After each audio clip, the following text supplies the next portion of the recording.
नमस्कार मित्रांनो, सुस्वागतम. मुरंबा या मालिकेच्या आजच्या भागामध्ये अगदी मनपूर्वक मी तुमचं स्वागत करते. आजच्या भागामध्ये मात्र आता साई आणि माई आपल्या बॅगा घेतात आणि बॅग घेऊन मात्र अगदी हळूच आता घरातून बाहेर पडत असतात. पायरीवरून खाली उतरत असताना मात्र आता माई साईला म्हणते की हे बघ, अरे काय गरज होती तुला सगळ्यांच्या समोर सांगण्याची, आणि हे बघ आपल्याला तर जायचं होतं, परंतु असं सगळ्यांना का सांगितले.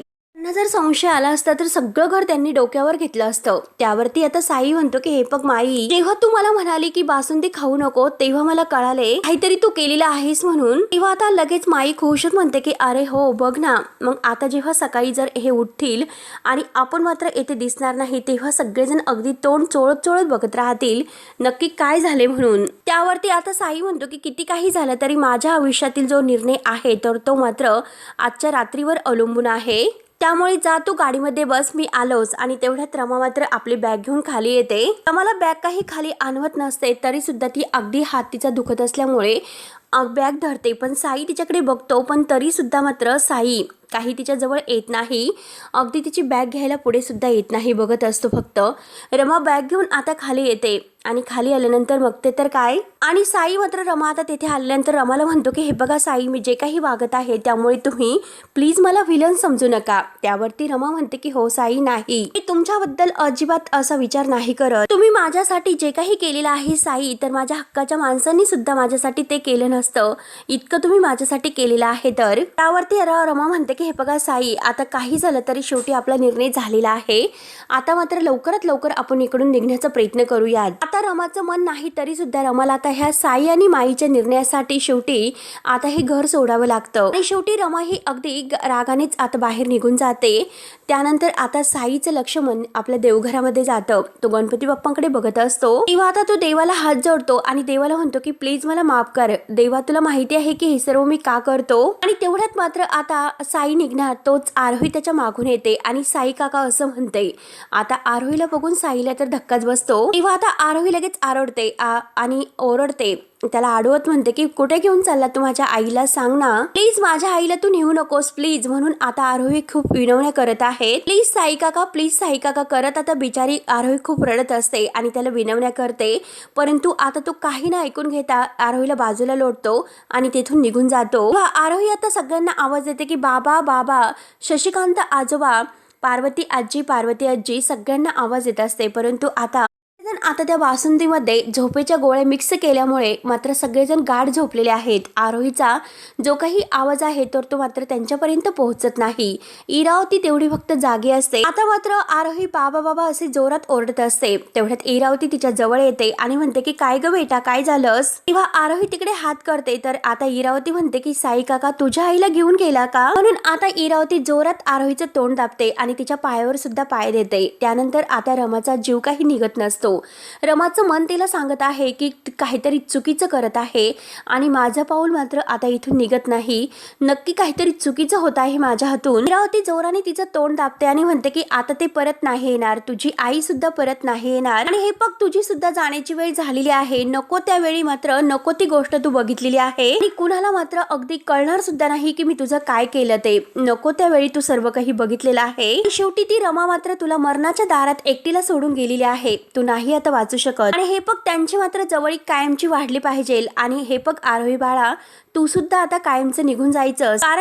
कारण तुला माहिती आहे का, त्या लोकांनी मात्र माझ्या साईला माझ्यापासून मारून टाकलं, त्याला धूर केलं आणि माझं आयुष्य उद्ध्वस्त केलं. आणि तसंच मात्र मी तुला संपवणार आणि अख्खं मुकादम कुटुंब उद्ध्वस्त करणार. म्हणून ती जोरात आता अगदी तिचं तोंड दाबायला जाते. परंतु आरोही मात्र आता जोरात तिच्या पायावर पाय देऊन लगेच आता तेथून तिचा हात हिसकावून निघून जाते. आता इरावतीला खूप राग येतो. इरावती इतकी रागाने बघत असते. आता मात्र रमा ही बाहेरच उभी असते तर साई तिच्या मागून येतो आणि रमाला म्हणतो की चला लवकर. त्यानंतर मात्र आता इकडे सीमाला जाग येते आणि सीमाला काहीतरी अनर्थ घडत आहे म्हणून त्याची अगदी संकेत मिळतो आणि ती झोपेतून जागी होते. आता मात्र इतक्या दिवसापासून बेशुद्ध असणारी सीमा मात्र आता अचानक उठते आणि रमा असे जोरात ओरडते. रमापर्यंत मात्र आता सीमाचा आवाज पोहोचतो. रमा मागे वळून बघते आणि ती परत आतमध्ये जायला निघणार तोच लगेच माई धावतच येते आणि रमाला म्हणते की अगं परत कशाला आत चाललीस, तू काय करतेस इकडे, चल उशीर होतोय. म्हणून आता ती माई स्वतः रमाची बॅग घेते आणि गाडीत ठेवते. रमाचा जीव मात्र धाकधूक होत असतो आणि इकडे सीमाला मात्र काहीतरी अगदी होत आहे. रमा आपल्याला सोडून जात आहे याचा अगदी जाणीव होते. जोराचा वारा सुटलेला आहे आणि आता सीमाचं मन असं पूर्णपणे विचलित झालेलं आहे. रमाचा पाय मात्र त्या घरातून काही निघत नसतो आणि ती आता तुळशी वृंदावनातील जी तुळस आहे तर तिला म्हणते की हे बघ, या घराची, माझ्या आरोहीची, अक्षयची काळजी घे. जाते परंतु माझा जीव इथे अडकलेला आहे. आणि रमा मात्र घाईने गाडीमध्ये बसते आणि आता तिचं मन नाही तरी सुद्धा शेवटी ती नाईलाजाने निघून जाते. त्यानंतर मात्र इकडे ही इरावती आरोहीला खूप त्रास देत असते. आता आरोही जोरात आई, बाबा, आजी असं आवाज देत असते आणि खूप मोठमोठ्याने रडत असते. इरावती तिला आता अगदी खाली त्या सोप्यावर पाडते आणि ओरड कित्येक ओरडायचं असेल तितकं ओरड. इरावती जोरजोराने हसायला सुरुवात करते. आता मात्र आरोही जोरजोराने आवाज देत असते की आई, आजोबा, बाबा, उठा उठा, कुठे आहात तुम्ही. इरावती तिच्यावर हसते आणि म्हणते की ओरड, अजून किती मोठ्याने तुला ओरडायचं असेल ना तितक्या मोठ्याने ओरड, तू कोणीही येणार नाही, इनफॅक्ट म्हणजे कुणाला ऐकूच जाणार नाही. आरोही बिचारी किंचाळत ओरडत असते आणि कोणी येणार नाही कारण सगळ्यांनी बासुंदी पिलेली आहे आणि आता मात्र सगळेजण बेशुद्ध पडलेले आहेत.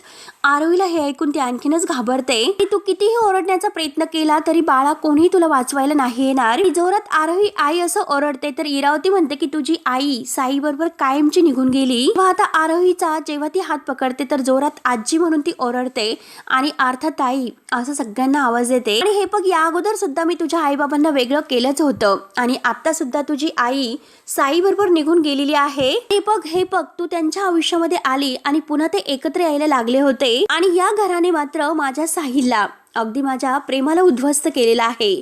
त्यामुळे मात्र मी या घरातील अगदी कुणाला सोडणार नाही, एकेकाला उद्ध्वस्त करणार आहे. अगं, यांना सुद्धा मी उद्ध्वस्त करण्याचं ठरवलेलं आहे पण आता तू मात्र मध्ये आलीस कडमडायला. आणि हे बघ, तुला संपून मात्र मला रमा अक्षयला कायमचं वेगळं करायचं आहे. त्याच्यातला एक सुद्धा अगदी आहे ना तो मला संपून टाकायचा आहे, एकही धागा मला ठेवायचा नाही. तेवढ्यात मात्र आता ती जोरात आरोहीची मान दाबते आणि जोरात अगदी आरोही किंचाळते आणि तेवढ्यात आता सीमा बाहेर येते आणि इरावतीला अगदी सनकणी ठेवून देऊन तिला खाली पाडते. तेवढ्यात बिचारी आरोही घाबरतच बाबा बाबा करत आता रूममध्ये धावत जाते.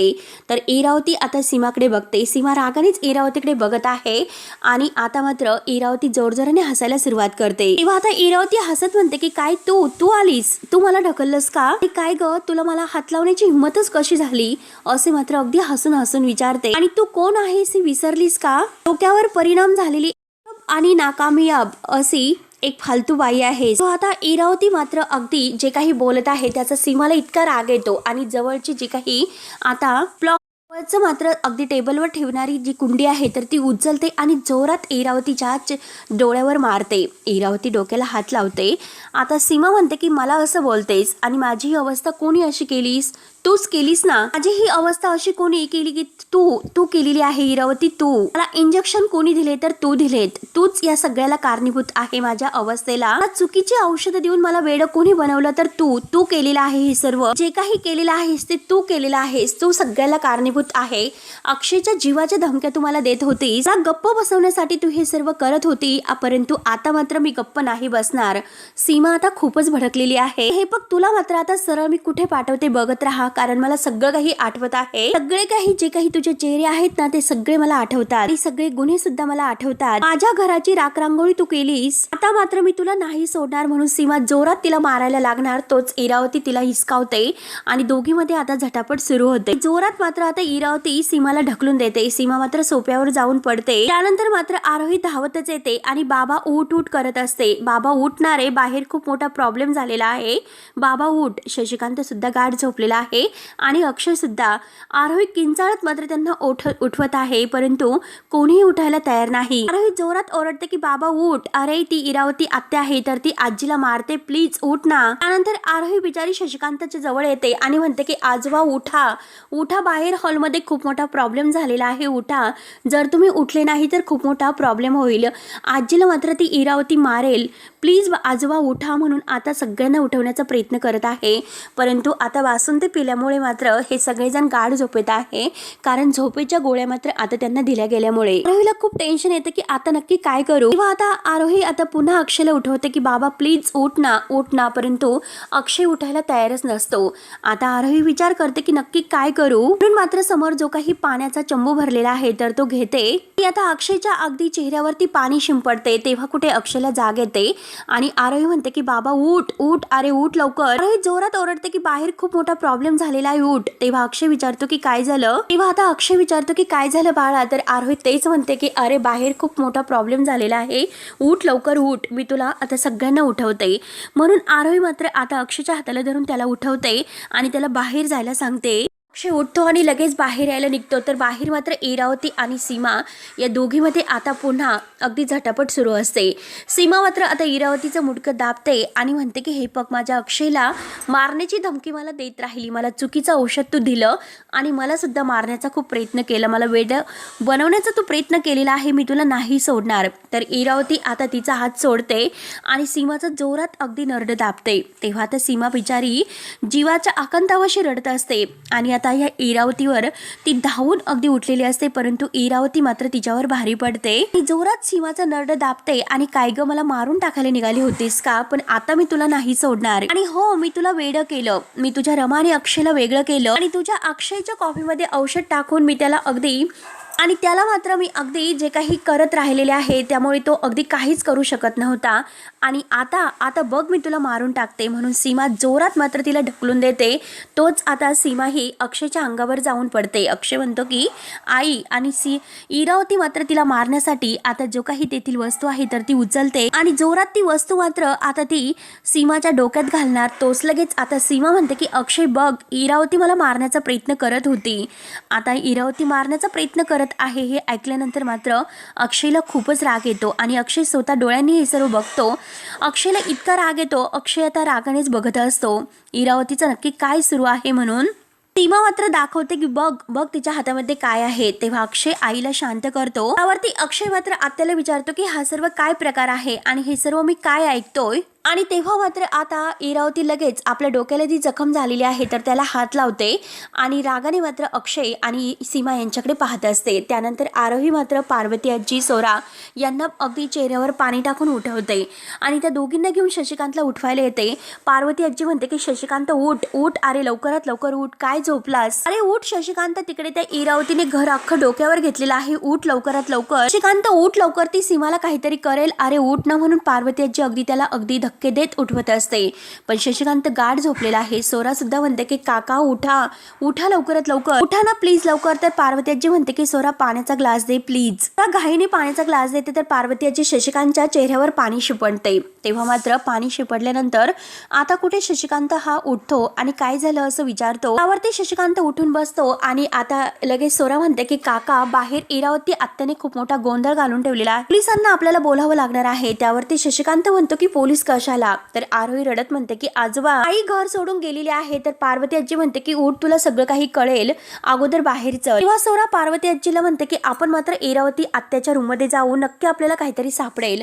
पार्वती आजी आता म्हणते की चल लवकर, म्हणून त्या इरावती आत्याच्या रूम मध्ये येतात। शशिकांतचं डोकं जड पडलेलं आहे आणि तो कसा बसा उठतो। त्यावरती मात्र अक्षयला जेव्हा आत्याचं हे रूप बघितलेलं आहे तेव्हा मात्र डोळ्यात पाणी येतं। तो धक्क्याने म्हणतो की आत्या काय काय बघतोस मी हे, आणि काय हे तुझं नवीन रूप आहे, काय बघितलं मी तुला एक समजत होतो आणि तू तर काय निघालीस, का तू त्रास दिला, माझ्या आईला त्रास का दिला, तू तिच्याशी असं का वागलीस। आता इरावती रडण्याचं नाटक करते आणि म्हणते की मी काही केलेलं नाही आणि बघ माझ्या डोक्याची जखम बघ, ते ती मला मारायला निघाली होती बघ। तेव्हा आता अक्षयला खूप राग येतो, अक्षय सुद्धा खूप रडत असतो। तर इरावती आता शशिकांतच्या समोर म्हणते तिने मला मारण्याचा प्रयत्न केलेला आहे बघ, ती वेडी झालेली आहे आणि आता मला मारून टाकायला निघाली होती, त्या डोक्यावर पुन्हा परिणाम झालेला आहे। तर सीमा रडतच म्हणते की काय माझ्या की तुझ्या। आता मात्र सीमा जोरात ओरडते तर शशिकांत म्हणतो की इरावती गप्प बस, आता मात्र तुझं जे खोटं आहे ना ते ऐकून घेण्याची इच्छा सुद्धा माझी नाही, अगदी या घराला लागलेली वाळवी आहेस तू वाळवी। यावर आता इरावती रडण्याचं नाटक करत म्हणते की दादा तू काय बोलतोस, माझ्यावर विश्वास ठेव, आणि हिने माझा विश्वास ठेवावा म्हणून मी हिचा गळा दाबत होते। त्यावरती आता शशिकांत म्हणतो वर विश्वास ठेवायचा का, तू विश्वास ठेवण्याच्या लायकीची आहे का. त्याच वेळेस आरोही रडतच बाहेर येते आणि आता लगेच सगळ्यांच्या समोर म्हणते की ही खोटं बोलत आहे. इनेच आता सगळ्यांच्या समोर म्हणजे साई काकांच्या सोबत माझ्या आईला पळून लावलेला आहे. आणि जेव्हा मी मात्र त्यांना थांबवायला जात होते तेव्हा मात्र ह्या इरावतीने माझं तोंड दाबलं. आता अक्षयला आणखीनच राग येतो. अक्षयला इतका राग येतो, रागानेच मात्र तो इरावती आत्याला विचारतो की काय बोलतेस आत्या, हे सर्व खरं आहे का, असे मात्र रागानेच तो विचारत असतो. त्यावरती आता अक्षय पुन्हा ओरडतो की आत्या खरं काय आहे ते सांग लवकर.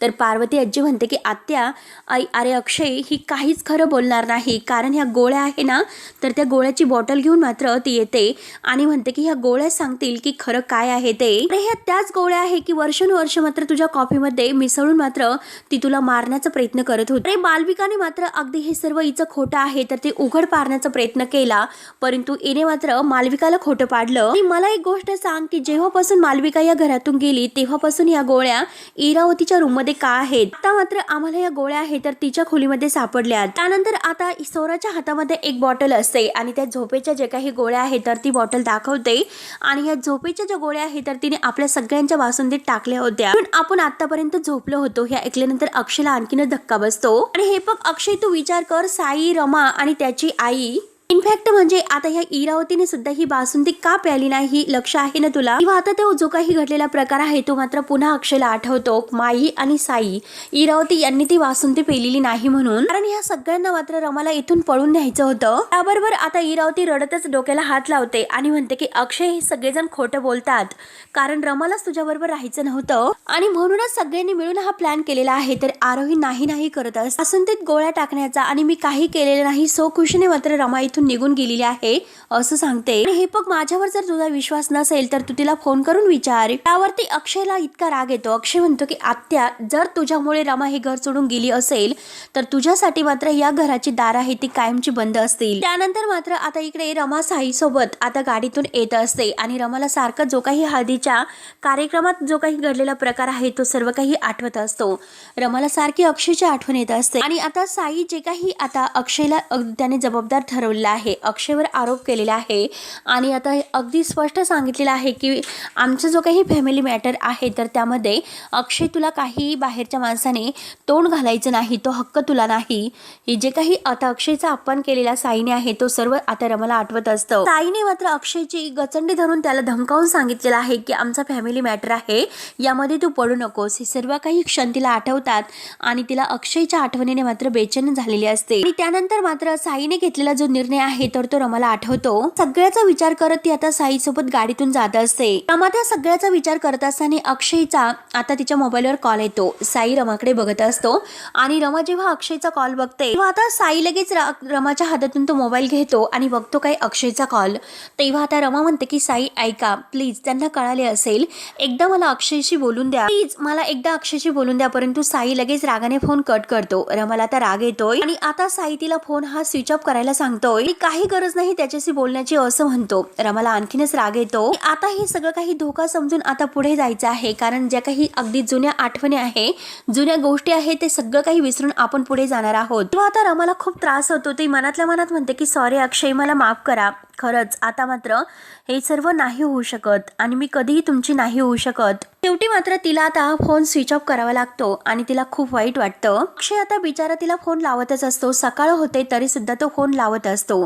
शशिकांत आरोहीला म्हणतो की बाळा जा बरं, जरा झोप, तुझी झोप झालेली नाही. मात्र आरोही आतमध्ये निघून जाते. आता सगळेजण बसलेले आहेत, सगळ्यांना खूप टेन्शन आलेलं आहे. रमा मात्र कॉल उचलत नाही म्हणून. त्यावरती इरावती लगेच म्हणते की नाही ना, ती फोन उचलत नाही, उचलणार ती फोन, कारण तिला राहायचंच नव्हतं तुझ्याबरोबर. तो खुशीने तिला हे लग्न करायचं होतं साईशी. ती निघून गेलेली आहे. मागच्या वेळेस सुद्धा ती पळून गेली होती आणि आता सुद्धा त्या साई सोबत पळून गेली. तर सीमाला खूप राग येतो. सीमा म्हणते की खोटं बोलते, तू खोटारडे आहे, सांग ना सगळ्यांना तू काय काय केलेलं आहेस, खोटारडे सांग लवकर. अक्षयला म्हणते की तुझ्या संसारात विष कालवलं तर इने कालवलं, हे बघ तुम्ही दोघं लांब झालात तर ते ईच्यामुळे, ह्या इरावतीमुळे. त्यावरती आता अक्षय म्हणतो की हे नवीन काय. तर आता सीमा जोरात ओरडते आणि म्हणते की नवीन नाही, हे सगळं खूप जुनं आहे आणि हे सगळं ईच्यामुळे झालेलं आहे, कारण सीमा आता व्यवस्थित बरी झालेली आहे आणि सगळं काही ती आता खरं बोलत आहे. माझं घर इने मोडलेलं आहे आणि ही खरी शत्रू आहे आपली इरावतीकडे. अगदी हात करून मात्र आता ही म्हणजे सीमा बोलत आहे अगदी दात खात. तेव्हा आता इरावती म्हणते की तू काय बोलतेस, अगं डोक्यावर तुझ्या परिणाम झालेला आहे का, डोळ्यामध्ये पाणी आणण्याचं नाटक करते. त्यावरती सीमा लगेच रागाने म्हणते की माझ्या डोक्यावर परिणाम झालेला आहे का, आणि रागाने मात्र सीमा आतमध्ये जाते तर अक्षय धरतो, परंतु आता सीमा रागाने त्याला बाजूला करते. बाजूला हो, आता अक्षय आई आई करत असतो. इरावती शशिकांतला विचारते की दादा ही सर्व काय चाललंय. सीमा रागाने आतमध्ये जाते आणि चाकू घेऊन येते आणि इरावतीला अगदी मारायला धावते. सगळेजण मात्र सीमाला धरतात. सीमा जोरात ओरडते की बाजूला व्हा. सीमाने मात्र इरावतीच्या अंगावर चाकू धरून अगदी एक अशी डरकाळी फोडत ती उभी राहिलेली आहे. इरावती खूप घाबरते आणि सगळेजण मात्र आता सीमाचा हा महाअवतार बघून मात्र महाभयंकर अवतार बघून खूप घाबरतात. सगळ्यांना धक्काच बसतो आणि शेवटी मित्रांनो हा भाग येथे संपतो. आता मात्र पोलीस येतात आणि पोलीस मात्र आल्यानंतर सीमा म्हणते की बघतात का हिला घेऊन जा. आता मात्र इरावती सुद्धा म्हणते की हो बघतात का हिला घेऊन जा. आणि शेवटी मात्र आता इरावतीच्या हातामध्ये बेड्या आता पोलिसांनी घातलेल्या आहेत. आता जेव्हा साई, रमा आणि आता माई हे अण्णाकडे येतात तेव्हा आता अण्णा गाडीला आडवं होतात आणि म्हणतात की अक्षयच्या डोळ्यात डोळे घालून त्याला अगदी मी घेऊन जात आहे रमाला, हे सर्व सांगण्याची हिंमत नाही झाली का. त्यावरती मात्र आता लगेच माई म्हणते की अण्णासाहेब तुम्ही नक्की काय बोलतात हे सर्व. त्यानंतर आता इकडे अक्षय हा सीमा आणि पार्वती आजीला म्हणतो ज्या दिवशी लग्न ठरलं होतं, ज्या मुहूर्तावर लग्न ठरलं होतं त्याच मुहूर्तावर लग्न होईल. त्यानंतर इकडे आता अण्णांनी विचारलेल्या प्रश्नाला रमा उत्तर देते आणि म्हणते की अण्णा मी माझ्या मर्जीने आले, लग्न ज्या दिवशी ज्या मुहूर्तावर ठरलेलं आहे त्या दिवशीच होणार. आता अण्णा रमाकडे बघत असतात. तर मित्रांनो आता रमा मात्र आता शेवटच्या क्षणाला अक्षयकडे कशी धावत येते हे बघण्यासाठी आपल्या चॅनलला नक्की सबस्क्राईब करत रहा. धन्यवाद.